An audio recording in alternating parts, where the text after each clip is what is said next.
Assalamualaikum warahmatullahi wabarakatuh.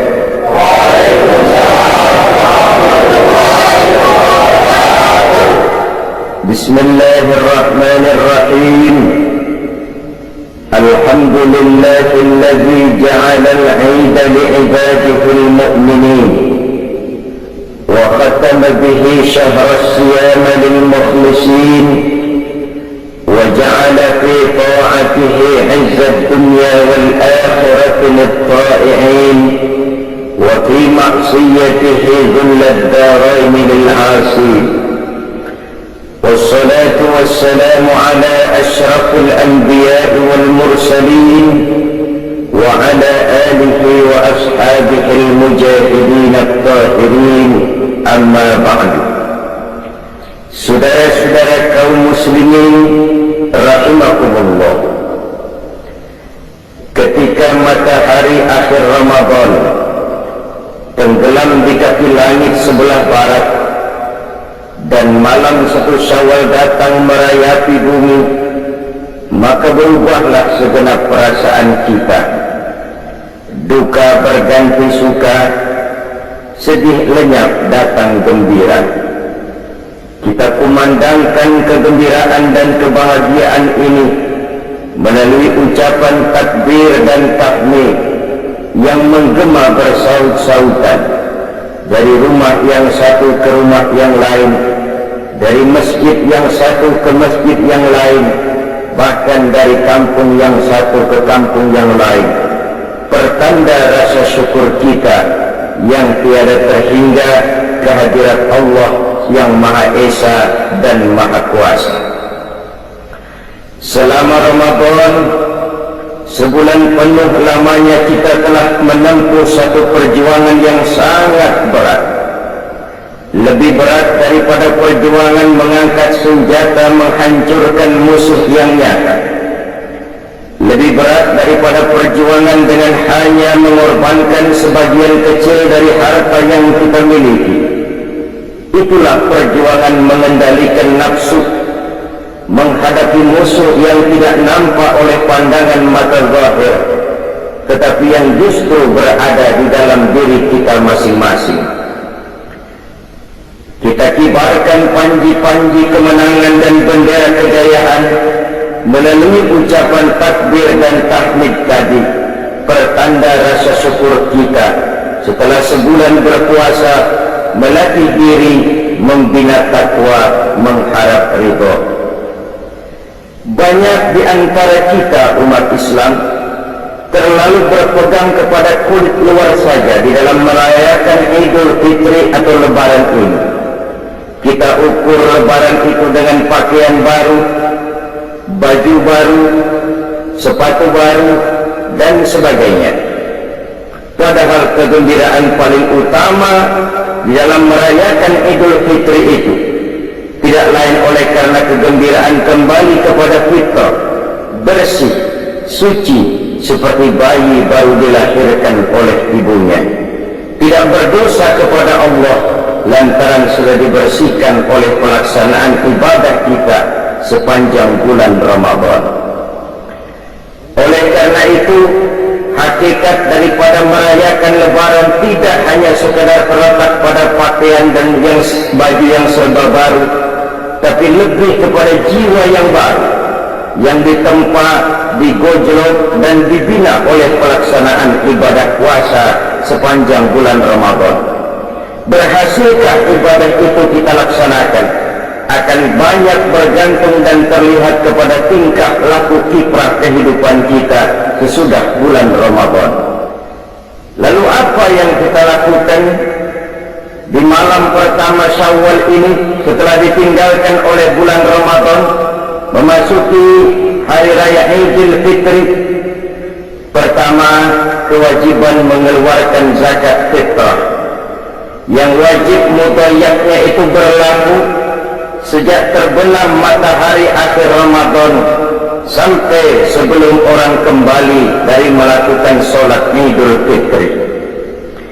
Kita memahami bahwa salah satu fungsi puasa merupakan pendidikan untuk menanamkan kepekaan sosial yang pada gilirannya akan menumbuhkan kesetiakawanan sosial.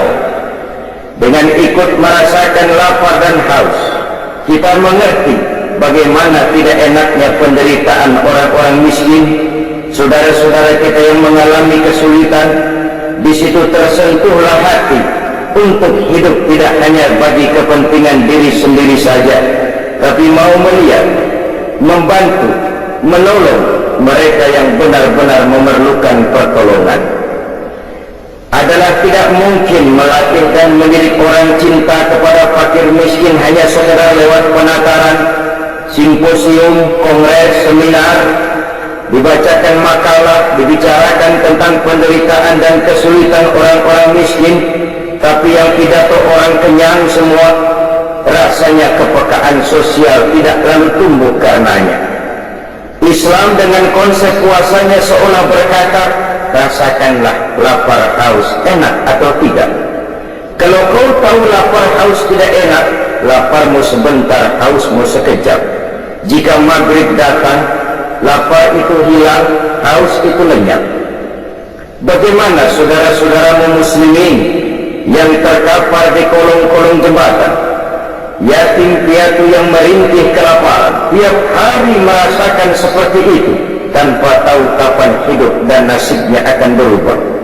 Janda-janda tua punya anak banyak, hidup pun miskin, perlu uluran tangan, dan itu direalisir dengan kewajiban mengeluarkan zakat fitrah yang tujuannya diantaranya adalah untuk membersihkan jiwa kita setelah ditempa dan digojol oleh pelaksanaan ibadah Ramadan, masih dibersihkan lagi dengan pembayaran zakat fitrah.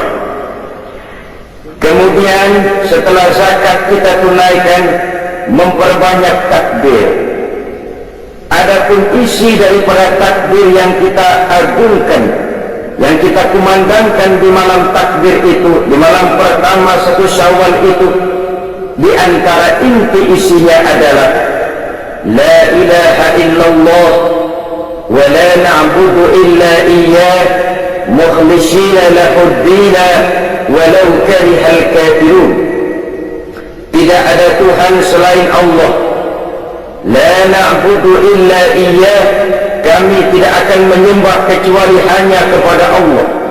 Mukhlisin, ibadah itu kami lakukan kepada Allah ikhlas semata-mata karena mengharap ridha Allah. Meminjam istilah Rabi'atul Adawiyah, ibadah tidak kita kerjakan karena mengharapkan surga dan tidak pula karena takut kepada neraka, tetapi semata-mata karena rasa cinta kepada Allah Subhanahu wa ta'ala. Itu tingkat keikhlasan yang diajarkan oleh Rabi'atul Adawiyah. Kalau seseorang rajin beribadah cuma karena mengharapkan surga, barangkali kalau tidak ada surga, bubar ibadahnya. Kalau seseorang melakukan ibadah cuma karena takut kepada neraka, barangkali kalau tidak ada neraka, juga orang tidak akan melaksanakan ibadah. Tapi kalau semata-mata oleh karena rasa cintanya kepada Allah, itulah tingkat keikhlasan yang tinggi adanya. Tidak ada Tuhan selain Allah. Kami tidak akan menyembah kecuali hanya kepada Allah sepenuh keikhlasan. Dikala miskin kita menyembah Allah, dikala menjadi orang kaya kita juga tetap menyembah Allah. Dikala kita orang biasa kita menyembah Allah, dikala kita naik punya jabatan dan kedudukan kita pun tetap menyembah kepada Allah. Bukankah sebagian besar kita menyembah Allah hanya dalam saat-saat kritis, dikala kita merasa sedang perlu pegangan, objek seret, rezeki macet, muka pucat, pikiran empat.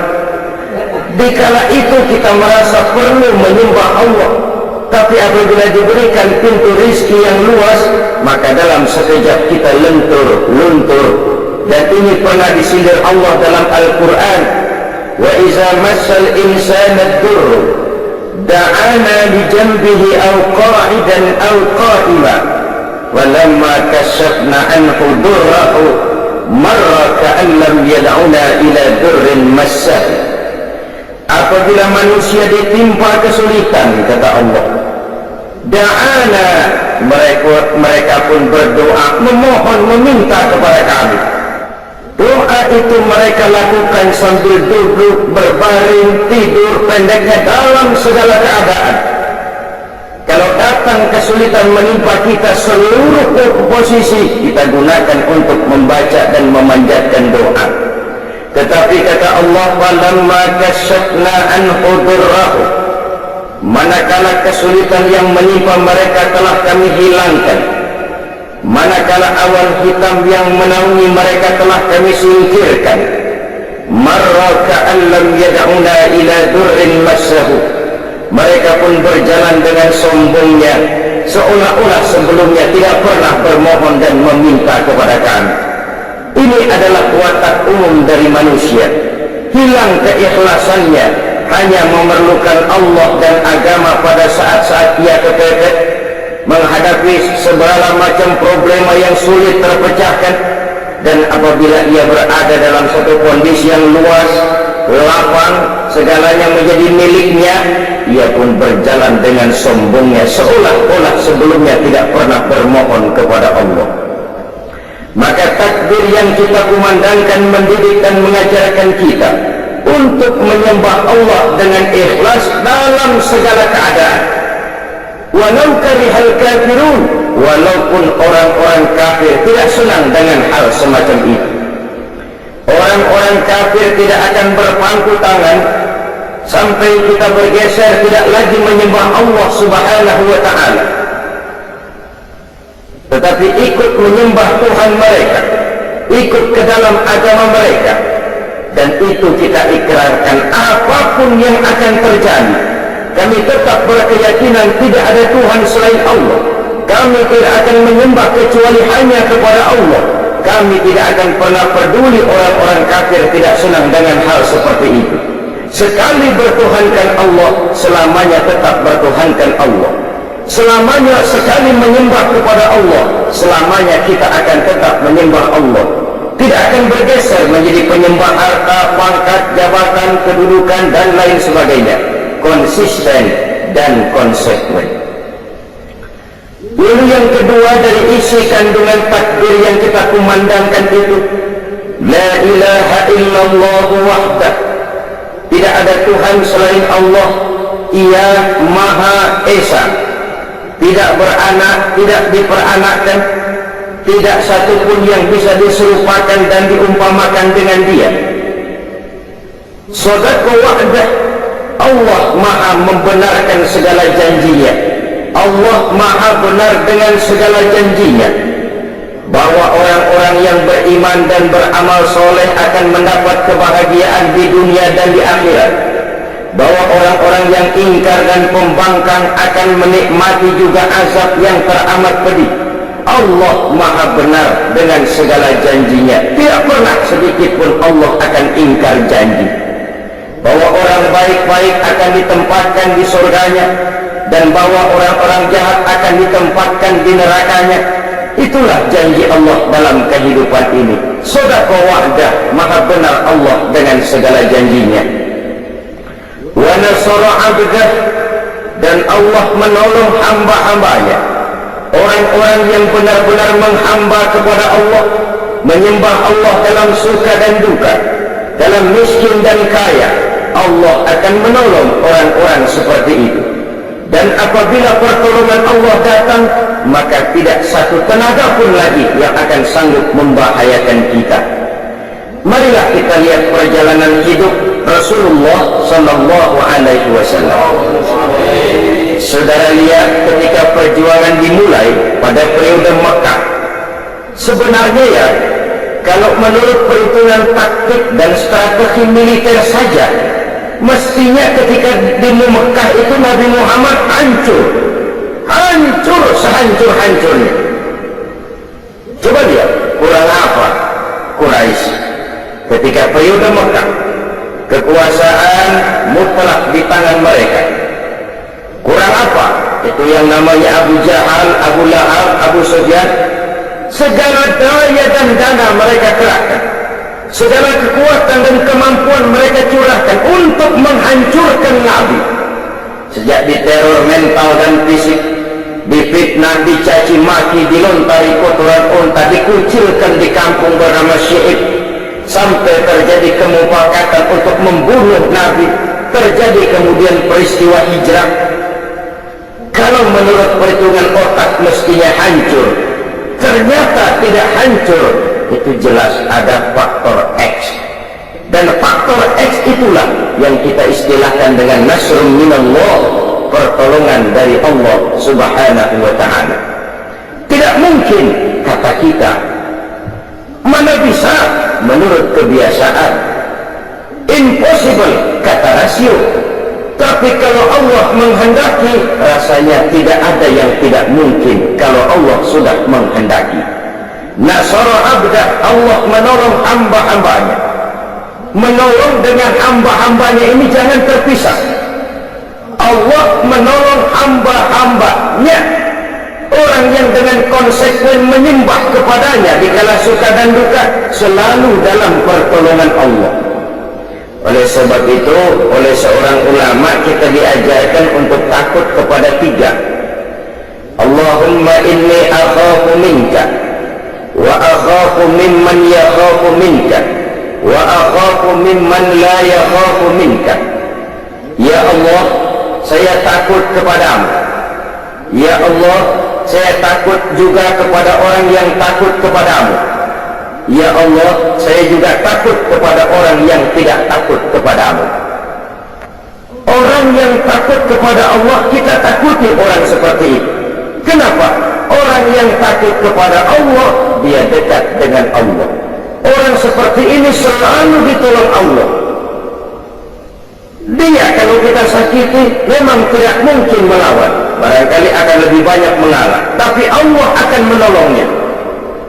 Artinya kalau orang yang takut kepada Allah itu, kita takut apanya? Kita takut kualatnya. Takut kepada Allah, takut juga kepada orang yang takut kepada Allah. Yang ketiga, kita juga takut kepada orang yang tidak takut kepada Allah. Takut apanya? Takut sialnya. Sialnya itu yang bakal nular. Orang kalau sudah tidak takut kepada Allah, tidak ada norma. Orang yang seperti ini mengundang murka Allah. Kalau Allah murka, bencana datang. Kalau bencana datang, kesulitan tidak hanya menimpa orang-orang jahat, orang-orang yang baik pun akan terkena juga jadinya. Karena itu yakinlah kita, selama melaksanakan ibadah Ramadan, kalau bukan pertolongan Allah, sulit sekali berjuang mengendalikan nafsu. Kalau bukan karena pertolongan Allah, sulit menahan lapar dan haus di tengah dikeliling kita banyak makanan dan minuman. Kalau bukan karena pertolongan Allah, berat melaksanakan sholat tarawih, mengeluarkan zakat dan lain sebagainya. Nasara abda, Allah maha menolong hamba-hambanya. Wa a'azza junda, dan Allah memuliakan tentaranya. Siapa sih tentara Allah? Setiap orang yang berjuang dan membela agama Allah, itulah tentara Allah. Ikhlas karena Allah semata-mata. Saudara memakmurkan majelis taklim, ikhlas untuk Hizbul Islam wal Muslimin, saudara adalah tentara Allah. Saudara menyemarakkan syiar dakwah dan Islam, ikhlas karena Allah, saudara adalah tentara Allah. Saudara tersinggung apabila agama kita ini dihina orang, dicaci maki orang, diancam orang, saudara juga adalah tentara Allah. Kita memang di zaman sekarang tidak menghadapi perang Badar seperti halnya di zaman Rasul. Kita tidak menghadapi perang Uhud, Khandaq, Khaybar dan lain sebagainya. Kita tidak berhadapan dengan ujung tombak, ujung panah, ujung pedang. Tapi perang yang kita hadapi di zaman ayeuna, di zaman sekarang ini, tidak lebih ringan dari Badar di zaman sahabat, dari Uhud, dari Khaybar, dari Khandaq. Kita tidak menghadapi ujung padang, ujung tombak, ujung panah. Yang kita hadapi sekarang adalah perang ideologi, perang keyakinan, perang akidah, yang jikalau kita kalah, kita sekarang memang masih beriman, kita sekarang memang masih muslim, tapi anak-anak kita, generasi-generasi yang akan datang, yang akan hidup 5, 10, 15, 30 tahun yang akan datang.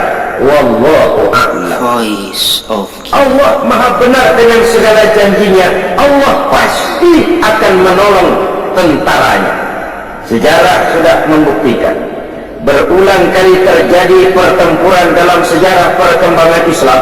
Dan jangan lupa, perang dalam Islam bukan untuk memaksakan dan mengembangkan agama. Islam tidak pernah dikembangkan dengan ujung pedang. Perang dalam Islam adalah perang untuk membela keyakinan dari cercaan, tekanan, dan hinaan pihak luar. Pada awal tahap pengembangan Islam, tidak hanya sekedar perang Uhud, hampir dalam setiap pertempuran, jumlah tentara muslim selalu lebih kecil dari tentara-tentara kafir yang dihadapinya. Entah kemenangan bisa mereka raih, entah keberhasilan bisa mereka capai. Kenapa? Pada satu sisi, azza jalla, Allah memuliakan tentaranya. Pada sisi lain, nilai keikhlasan mereka pada saat itu benar-benar izzul Islam wal muslimin, untuk kehormatan dan kejayaan Islam serta umatnya. Terlepas dari keinginan mencari nama harum, mengejar pangkat dan jabatan, apalagi mengejar-ngejar harta, dari keikhlasan inilah pertolongan itu datang. Dari keikhlasan inilah mereka mendapat kemenangan. Ma'asyiral muslimin rahimakumullah. Oleh karena itu, yakinlah kita, sekali kita mempersiapkan diri menjadi tentaranya Allah, Allah pasti akan memuliakan tentaranya. Dan tentara Allah itu tidak perlu pakai seragam resmi, tidak perlu bernaung di bawah bendera tertentu. Kita bisa pakai segala macam baju, kita bisa pakai segala warna bendera, asal niat dan motivasi kita berjuang untuk kejayaan Islam dan muslimin, ikhlas karena Allah, kita adalah bala tentara Allah. Nahnu junudullah, kita adalah pasukan-pasukan dan tentara-tentara Allah. Allah muliakan tentaranya, Allah angkat derajat pasukannya. Wa hazamal ahzaba wahdah, dan Allah mengikat golongan-golongan, partai-partai, kelompok-kelompok menjadi satu. Kalau Allah menghendaki, mudah saja. Karena memang umat Islam ini adalah satu umat yang satu, yang sudah diikat dengan akidah. Bukan soal dari manapun orang datang, apapun warna kulitnya, bahasa apapun yang dipakainya. Saya adalah saudara, saudara adalah saya. Menghina saudara sama dengan menghina saya. Menyakiti saudara juga berarti adalah menyakiti saya. Kita adalah satu badan. Apabila yang satu sakit, yang lain akan ikut merasakan sakit. Sudah waktunya kita menggalang kebersamaan. Islam milik rame-rame, harus kita jaga rame-rame, harus kita belain rame-rame. Muslim boleh dibungkus oleh baju tentara, Muslim boleh dibungkus oleh baju polisi, Muslim boleh dibungkus oleh baju pejabat, dokter, teknokrat, seniman, artis, pengusaha, konglomerat, and all profession. Silakan. Tapi baju apapun saja yang membungkus badannya, jiwa dan semangat Islamnya tidak boleh luntur oleh baju yang membungkus badannya, lalu mampu menjalin kebersamaan. Dia sanggup berkata, saya camat, tapi saya Muslim. Saya jaksa, tapi saya Muslim. Saya polisi, tapi saya Muslim. Saya gubernur, tapi saya Muslim. Dia bangga dengan nilai keislamannya. Sekarang kan umumnya terbalik, orang ngomong, iya Islam sih Islam, tapi kan gua kan jamat. Iya Islam sih Islam, tapi gua kan jaksa, gua kan bupati. Terbalik. Saya bupati, tapi saya Muslim. Mau apa? Saya polisi, tapi saya Muslim. Mau apa? Baju boleh berbeda, lambang dan bendera boleh beraneka warna, kaos dan jaket silakan tidak seragam. Tapi jikalau muslimlah kita adalah satu badan, harus saling memperkuat satu dengan yang lainnya. Marilah kita menjadi tentara-tentara Allah, yang siap bukan hanya sekedar mengorbankan harta, tenaga, pikiran, waktu, bahkan nyawa ini pun jika memang diperlukan, bismillah, lillah, siap kita berikan untuk izzul Islam wal muslimin ini. Selama Ramadan kita juga sudah menjadi tentara-tentara Allah, berjuang mengendalikan nafsu, dan itu perjuangan yang lebih berat kata Nabi dari perang Badar. Seorang yang besar badannya, tinggi pangkat dan jabatannya, berenteng titelnya, bukan merupakan jaminan bahwa orang itu akan mampu mengendalikan hawa nafsunya. Makin tinggi kualitas iman, makin tinggi status sosial, akan semakin berat bisikan hawa nafsu. Kita rayakanlah kemenangan perjuangan mengendalikan dan melawan hawa nafsu ini melalui ucapan takbir dan tahmid yang menggema bersaut-sautan. Rasa syukur, memuji, rasa tafakur kita kepada Allah Subhanahu wa ta'ala. Lalu di pagi hari 1 Syawal berangkat kita melaksanakan sholat Idul Fitri. Kalau sholat Idul Fitri rasanya tidak perlu digalakkan. Kenapa? Yang kagak sembahyang juga bakalan keluar tuh hari mah. Pokoknya biar subuh kagak, Idul Fitri mah kudu.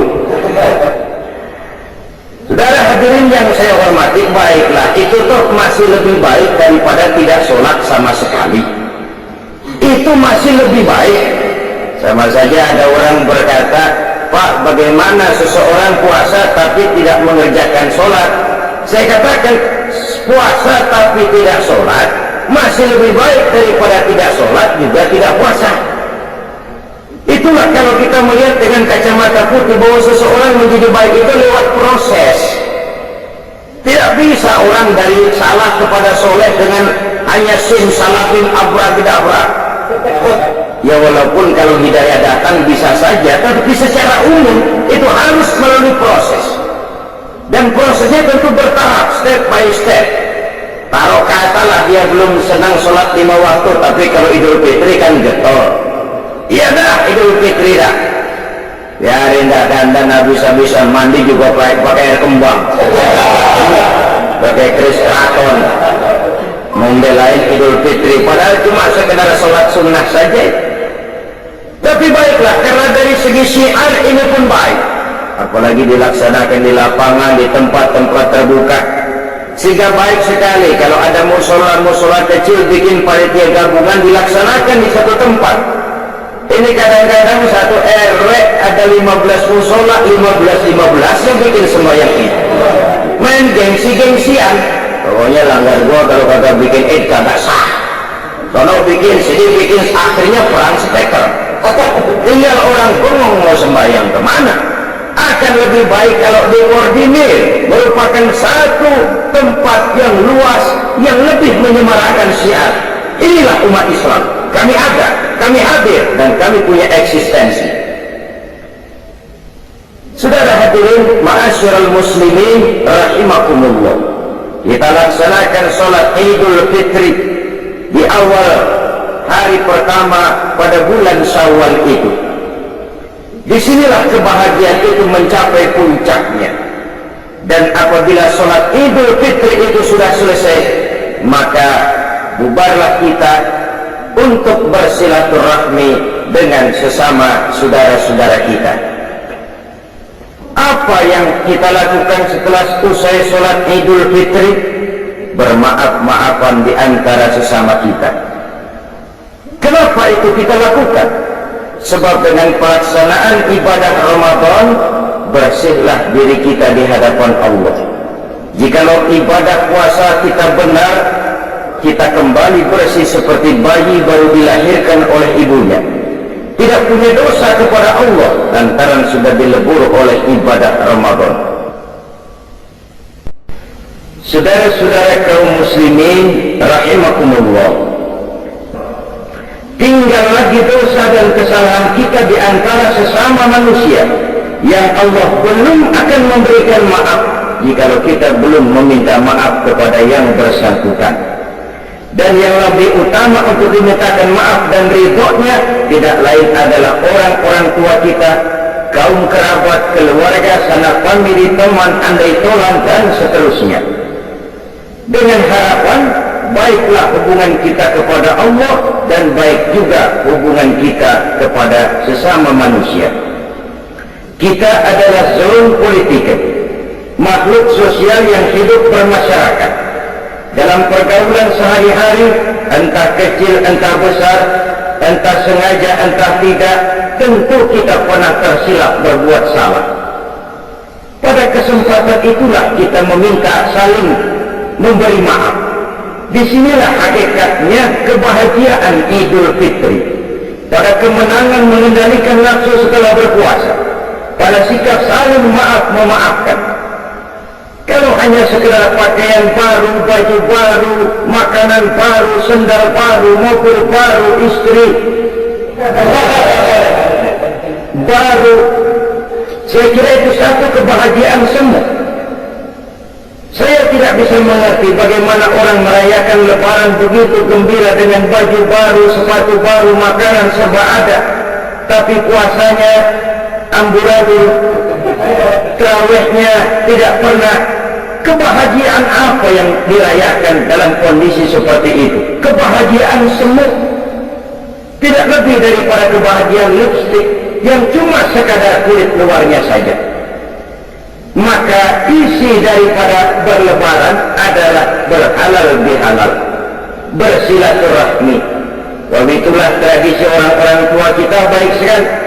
Kalau hari raya itu anaknya dibawa semua berkunjung, diperkenalkan, inilah pamanmu, inilah keponakanmu, inilah saudaramu, ini yang encing, sebelah sana encang, sebelah sini encung, engkong, engkang, engkeng. Sehingga apa yang dikenalkan pada saat kecil akan terus teringat setelah anak menjadi besar. Oh, ini paman saya, oh itu ibu saya. Dinyalakan obor kekeluargaan sehingga jaring-jaring kekeluargaan tetap ingat dengan lekat dalam hatinya. Kan kalau anak-anak kita mau sekarang mendingan diajak ke kebun binatang daripada lebaran ke rumah keluarganya. Nah, apa enak misalnya ngeliatin uak. Saudara hadirin yang saya hormati, tentu dari segalanya kita menuntut nilai plus, nilai lebih dari sebuah silaturahmi. Untuk itu Rasulullah Shallallahu Alaihi Wasallam pernah mengajarkan ada 3 sifat utama yang merupakan nilai lebih dari kehidupan seorang muslim, yaitu an tu'tiya man haramaka wa tasila man qata'aka wa tuhsina ila man asaa ilaika. Ini 3 nilai utama yang mencerminkan kelebihan jiwa seorang muslim daripada lainnya. Pertama, an tu'tiya man haramaka, memberikan sesuatu kepada orang yang pelit kepadamu. Ada orang kita tahu banget, pelit banget sama kita, luar negeri pelitnya 17 setan, apanya aja susah, pelitnya luar biasa. Kalau mau belanja orang rakus banget, tapi kalau dia sendiri buat tuh udah buntut gasiran tuh sedikit pun gak mau keluar. Kita tahu ini orang bakhil, pelit, kikir, medit, korek, buntut gasiran, tapi kepada orang seperti itu kita bisa berbuat baik. Dalam takbiran bawain ketupat, kan dia bingung, ini orang gue pelit banget, gue dibawain ketupat, dia bingung, salah tingkah. Tapi di situ nilai plus. Kalau kita sedekah kepada orang yang memang juga suka memberi kepada kita, itu wajar, itu harusnya, itu idealnya. Tapi bisa bermurah tangan kepada orang yang nyata-nyata pelit, nah itu yang nilai plus, itu yang luar biasa. Kalau kita kan yang enak seri, lo gampar dah, tabok, pas itu, harga bandrol. Dan itu juga tidak tertutup peluang begitu, sebab Quran mengajarkan wa jazaa'u sayyi'atin sayyi'atun misluha, balasan satu kejahatan adalah kejahatan yang seimbang. Tapi ayat ini masih bersambung, wa man afa, barang siapa yang memberi maaf, wa aslaha, dan mencari jalan damai, wa ajruhu 'ala Allah. Itu yang terbaik dan itu yang akan mendapat pahala dari Allah. Memberikan kepada orang yang bakhil. Yang kedua, wa tasila man qata'aka, bersilaturahmi dengan orang yang memutuskan hubungan denganmu. Nah, ini kan susah banget ini. Orang marah sama kita mau biasa aja, tetap datang, tetap silaturahmi. Karena itu Nabi mengajarkan dua orang muslim apabila bertemu, yang terbaik adalah yang lebih dulu memberi salam. Biar dia mudahan, asal lebih dulu memberi salam, itu yang lebih baik ketimbang yang tua. Kita kan kadang-kadang so gengsi, pengen tahu salam kita nih, kalau lu diem gua antepin aja dah. Bukan begitu yang diajarkan Nabi. Wa khairuhum allazi yabda'u bisalam. Apabila dua orang muslim bertemu, yang terbaik di antara keduanya yang lebih dahulu memberi salam. Bersilaturahmi dengan orang yang memutuskan hubungan dengan kita. Nyata-nyata dia marahin kita, dia benci kita, dia keselin kita. Kita menganggap tidak ada apa-apa deh. Lagian kalau orang keselin kita, kita pikirin ampun.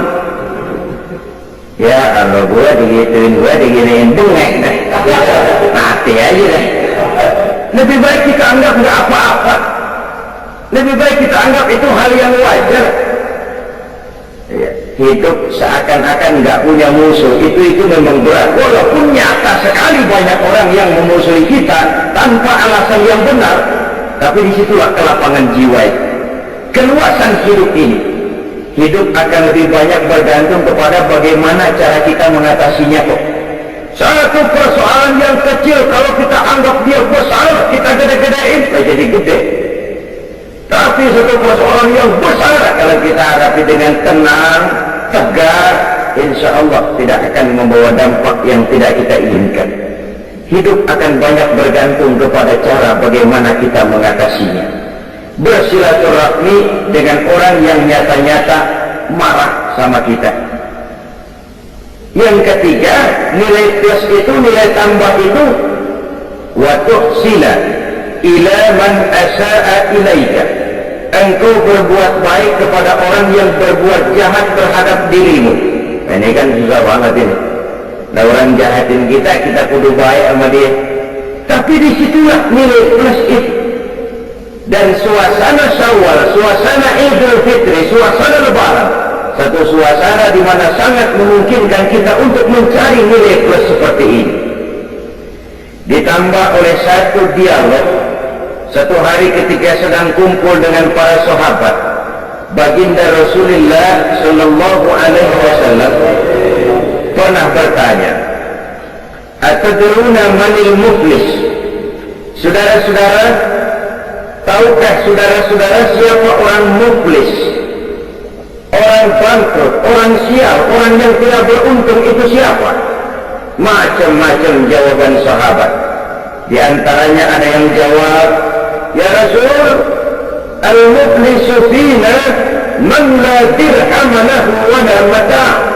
Menurut pendapat kami ya Rasul, orang sial, orang bangkrut, orang yang tidak punya dirham, tidak punya uang, tidak punya harta. Ini jawaban sebagian sahabat, dan kayaknya begini jawaban sebagian besar orang sekarang. Siapa yang banyak duit? Raja. Yang nggak punya duit? Selamat bengong. Apalagi udah dekat lebaran kayak begini, orang udah pada kalap.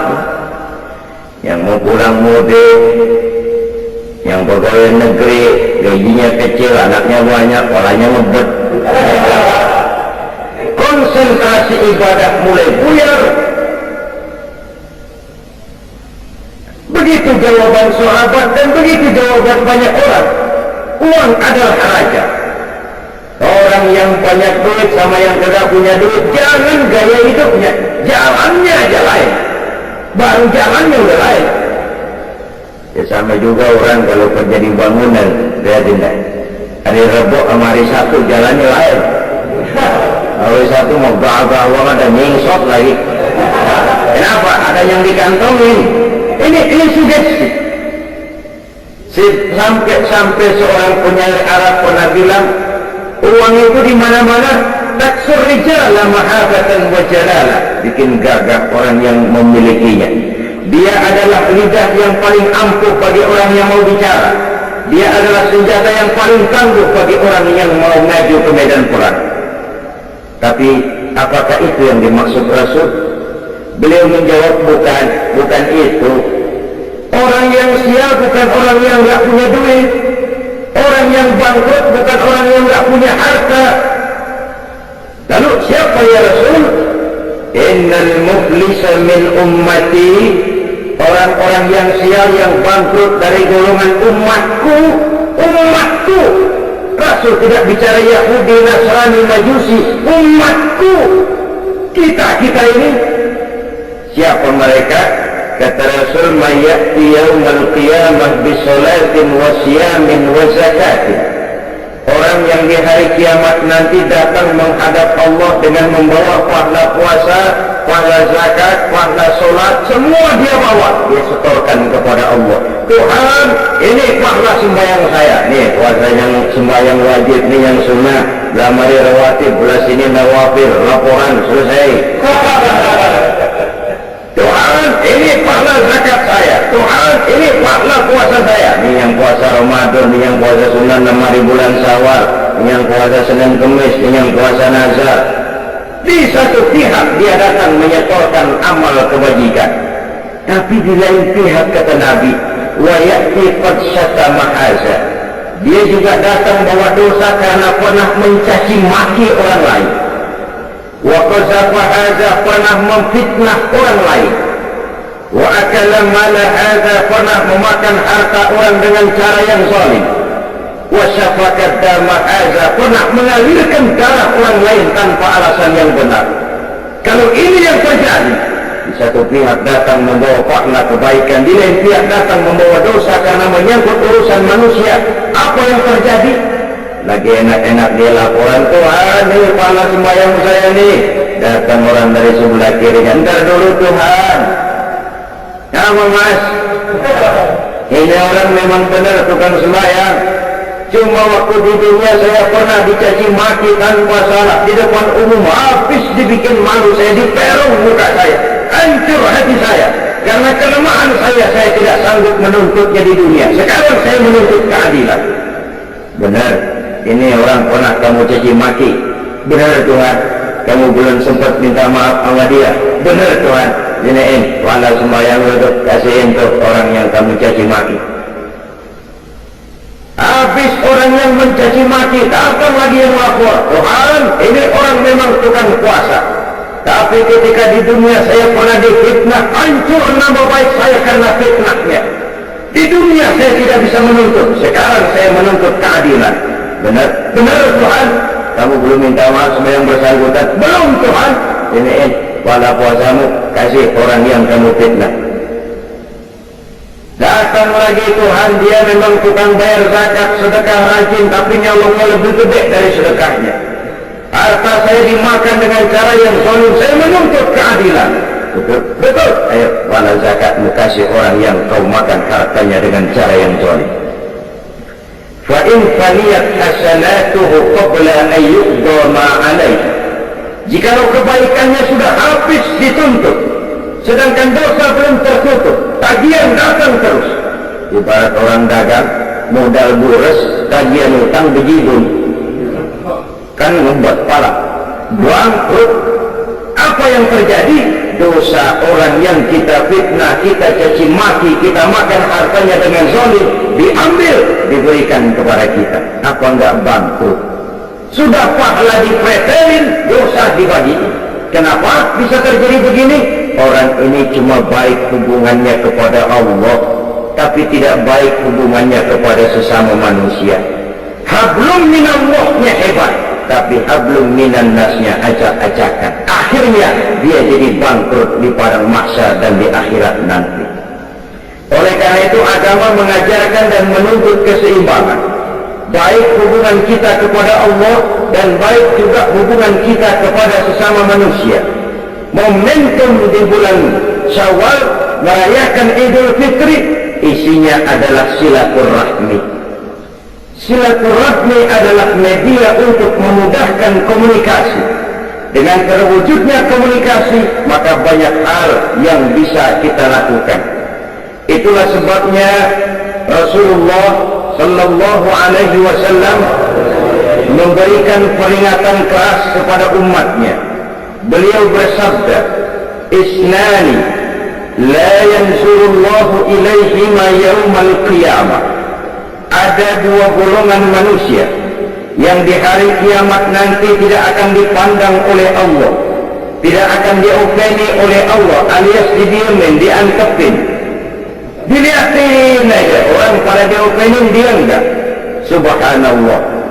Dan saudara, di dunia ini kita didiamin aja, orang mertua udah bingung. Ini mertua gue kenapa nih kalau salah ngomong, diem aja, bingung kita. Di padang mahsyar didiamin oleh Allah dua golongan manusia. Siapa mereka?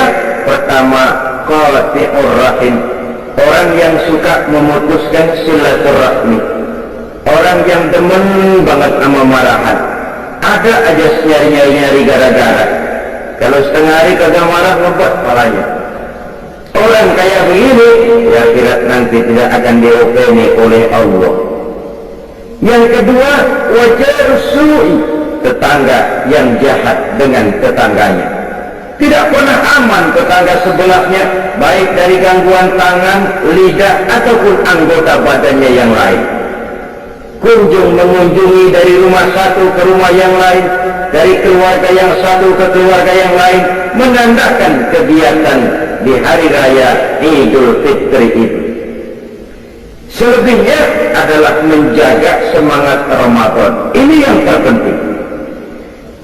Kalau pelaksanaan ibadah puasa kita berhasil, maka itu akan membentuk jiwa, semangat, dan gaya hidup sesudah Ramadan. 1 bulan mewarnai 11 bulan. Kan begitu. Kita sering terjebak kepada rutinitas ritual. Solat kita tidak mewarnai gerak hidup kita antara solat ke solat. Apa yang kita kerjakan antara subuh dengan zuhur tidak diwarnai oleh subuh kita. Haji tidak menyebabkan wawasan kita makin bertambah. 4-5 kali mondar-mandir Jakarta Mekah pergi haji, tapi piciknya tetap macam katak di bawah tempurung. Wawasannya tidak lalu terbuka walaupun dia sudah melihat Islam dalam skala yang makro. Ketekunan puasanya tidak menyebabkan kesetia kawanan sosialnya lebih tumbuh. Zakat yang dia keluarkan bahkan merasa bahwa dia lebih hebat dari orang yang menerima, padahal belum tentu. Kita mengeluarkan zakat hakikatnya hanya melaksanakan satu ibadah. Tidak berarti bahwa yang mengeluarkan zakat merasa diri lebih hebat dari yang menerima. Tidak berarti begitu. Oleh karenanya, bagaimana kita menjaga dan memelihara semangat Ramadan di luar Ramadan. Jangan selesai Ramadan malah merdeka. Ramadan rajin ke masjid, selesai Ramadan bubar ke masjid.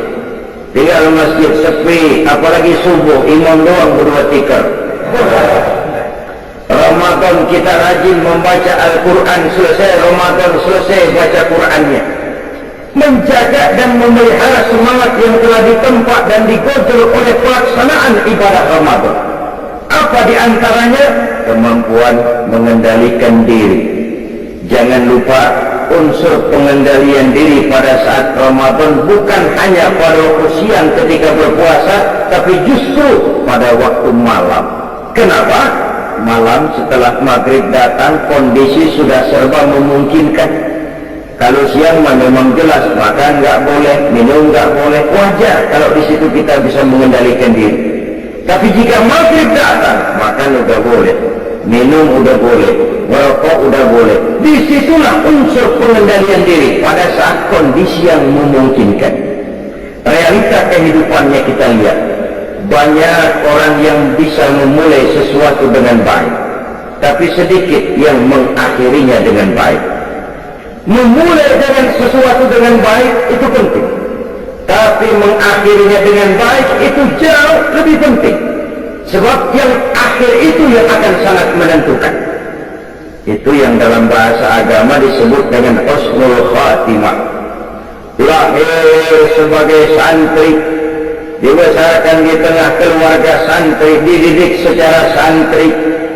Begitu remaja merantau ke kota besar, kena angin kota besar celeng, tenggelam di lembah maksiat, noda dan dosa, mabuk tiap malam, zina, hobi, judi, nggak karu-karuan. Dikala itu ajal datang merenggut nyawa, itu yang disebut su'ul khatimah, jelek pada akhirnya.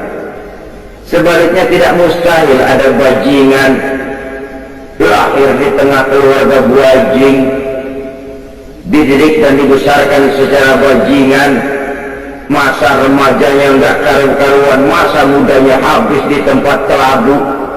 Tapi suatu saat hidayah datang, dia taubat dengan sebenar-benarnya, berurai air matanya dikala sujud menghadap Allah, disesalinya segala dosa dan perbuatannya yang telah lalu. Dia berjanji tidak akan mengulangi lagi. Dikala kondisi seperti itu ajal datang merenggut nyawa, dia mendapat husnul khatimah, baik pada akhirnya. Bukankah puasa membentuk stabilitas temperatur batin, agar seseorang tidak hanya bisa memulai sesuatu dengan baik, tapi juga bisa mengakhirinya dengan baik? Apa gunanya mulanya doang pahlawan, belakangannya jadi maling? Lebih baik maling duluan tapi belakangan diakui sebagai pahlawan, kayak Robin Hood, kayak Pitung kan maling itu Pitung. Cuman yang dia rampok penjajah kaya, ternyata dibalikin kepada orang miskin.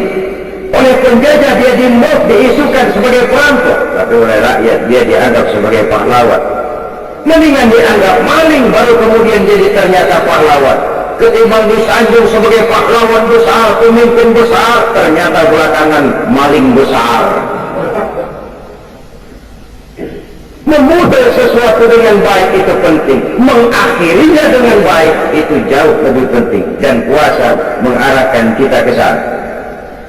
Lalu sikap hidup sesudah Ramadan, sabar, ulet, dan tahan uji, itu kan gemblengan puasa.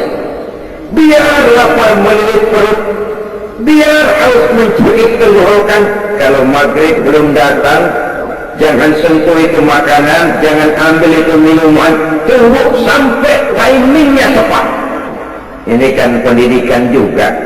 Zaman sekarang ini banyak orang pengen cepat kaya, tapi tidak sabar, akhirnya menghalalkan segala cara, renten ditenggak, orang lain ditipu, judi jadi kerjaan sehari-hari, tuyul dirawatin. Pengen cepat naik pangkat tapi nggak sabar, akhirnya jilat atas, injek bawah, sikut kiri kanan, nggak peduli teman jadi lawan jadi teman, yang penting pangkat naik. Pengen cepat terkenal tapi nggak sabar, bikin yang aneh-aneh.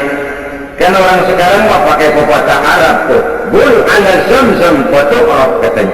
Kalau pengen cepat ngetop, kencingin aja sumur Zam-Zam, bakal terkenal ke seluruh dunia, terkenal gilanya. Artinya apa pepatah ini? Kalau pengen cepat terkenal, bikin yang aneh-aneh, yang orang lain kalau kerjain itu kerjain dah. Perkara pantas sudah pantas nomor 18, yang penting ngetop dulu. Dicari yang aneh, baju yang paling aneh yang bagaimana nih, dia bikin. Rambut yang paling aneh yang bagaimana nih, buntut tikus, dia bikin. Ini sepatu yang paling aneh yang bagaimana, ngikut, mau pantas kek, mau kagak kek, urusan nanti, yang penting ngetop aja dulu. Puasa melatih kita sabar, hidup ini cuma nunggu giliran.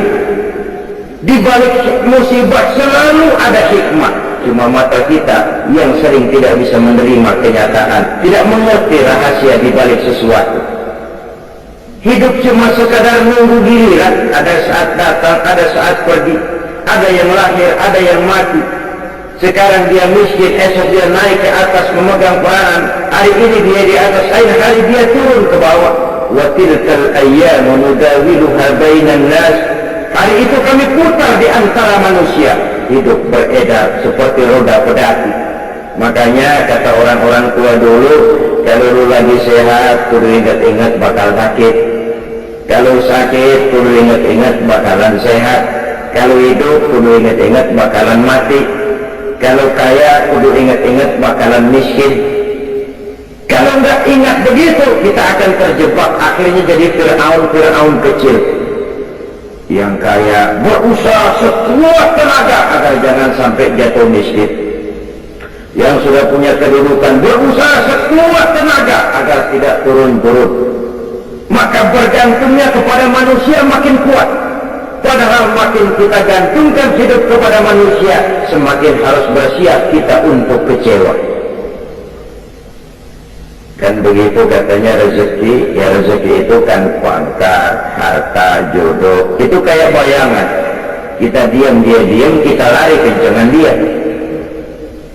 Sehingga orang sering mengeluh, dasar yang bukan rezeki, ubok-ubok agak dapat, begitu gue diam orang bawain. Itu yang namanya misteri. Oleh karena itu, sabar, ulet, dan tahan uji. Tidak mudah putus asa, tidak mudah tidak mudah frustasi, lapang jiwa, luas pandangan, dan selalu husnuzon, baik sangka kepada Allah Subhanahu wa ta'ala. Itu sebabnya Nabi pernah menjamin ajaban li amril muslim, inna amrahu kullahu lahu khair. Aku heran urusan umat Islam ini, segala persoalan baik bagi dia kalau dia tidak salah terima. Itu aja kuncinya. Kalau dia miskin, dia berkata, alhamdulillah kita miskin, mudah-mudahan di akhirat nanti pemeriksaannya agak lama-lama kayak orang kaya. Nah kan enak itu. Nah miskin apa yang mau dikebet, emang yang mau diperiksa aja. Tapi kalau dia kaya, alhamdulillah saya diberikan amanah harta, mudah-mudahan harta ini bisa menunjang ibadah saya kepada Allah. Dalam posisi kaya, alhamdulillah. Dalam posisi miskin, alhamdulillah. Ajaban li amril muslim, inna amrahu kullahu lahu khair. Aku heran urusan orang Islam. Semua perkara bisa jadi baik bagi dia kalau dia nggak salah tanggap, kalau dia nggak salah terima. Mampu melihat hikmah di balik musibah, sabar, ulet, dan tahan uji.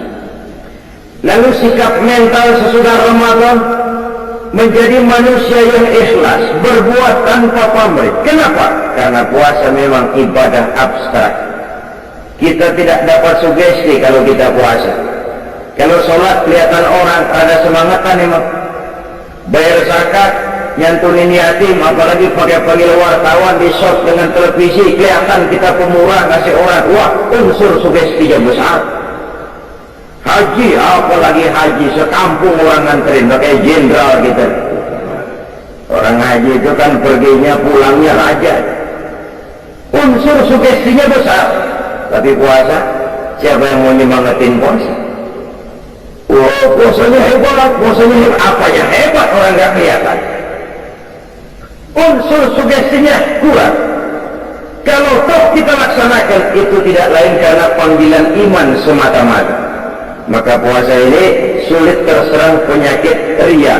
Ibadah-ibadah yang lain oleh karena kelihatan orang, dia mudah terserang oleh penyakit ria. Karena itulah seharusnya jiwa yang digocok, dibina dan ditempa oleh pelaksanaan ibadah Ramadan semakin membuat manusia mampu untuk berbuat tanpa pamrih. Ikhlas karena Allah lebih mengutamakan kepentingan orang banyak daripada kepentingan pribadi, keluarga, dan golongan. Kalau tidak, kita akan terserang penyakit tamak bin rakus alias rakat. Ini juga sudah digambarkan oleh perjalanan puasa. Coba aja kalau lagi mau menggerik bulan puasa, kira-kira jam 4, jam 5. Rasanya apaan aja mau kita minum, apaan aja mau kita makan, minuman udah bujejer kayak orang antri. Makanan segala macam makanan ada di atas meja. Rasanya kalau boleh orang lain jangan kebagian. Kalau bisa semuanya saja buat saya, orang lain nggak usah. Begitu menggebu. Padahal jika maghrib datang, tetap seteguk air, sepotong roti, 2-3 butir kurma, kenyang itu datang. Kemana keinginan yang tadi begitu menggebu? Itu nafsu namanya. Dan mental seperti inilah yang sangat menghambat bagi terwujudnya usaha pemerataan pembangunan di Republik Indonesia ini, sehingga kue pembangunan itu tidak terbagi secara merata. Yang di atas gede, bawah kecil, bikin netes, bikin dikit. Kenapa? Akibat adanya mental tamak bin rakus alias serakah. Orang lain nggak boleh kebagian. Oleh puasa kita dididik untuk sederhana. Kenapa?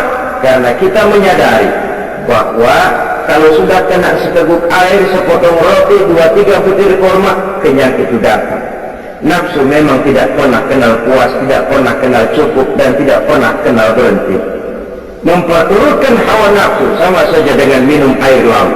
Semakin diminum, semakin haus tenggorokan, semakin kering tenggorokan dibuatnya. Oleh karena itu, marilah kita rayakan Idul Fitri ini dengan saling berhalal bihalal, bersilaturahmi, bertakbir, dan menjaga semangat Ramadan untuk kita terapkan di luar bulan Ramadan. Semoga arah hidup kita makin lurus dan jiwa semangat perjuangan kita dijaga dan dipelihara oleh Allah Subhanahu wa Ta'ala, dan akhirnya kita termasuk dalam golongan minal aidin al faizin, orang yang kembali kepada fitrah dan beruntung lantaran telah berhasil berjuang mengendalikan hawa nafsu setelah berpuasa sebulan penuh di bulan Ramadan. Ini saja yang dapat saya sampaikan pada pertemuan kita kali ini. Terima kasih banyak atas segala perhatian. Mohon maaf atas segala kekurangan. Jumpa lagi pada pertemuan lain, insyaallah. Usikum wa nafsi.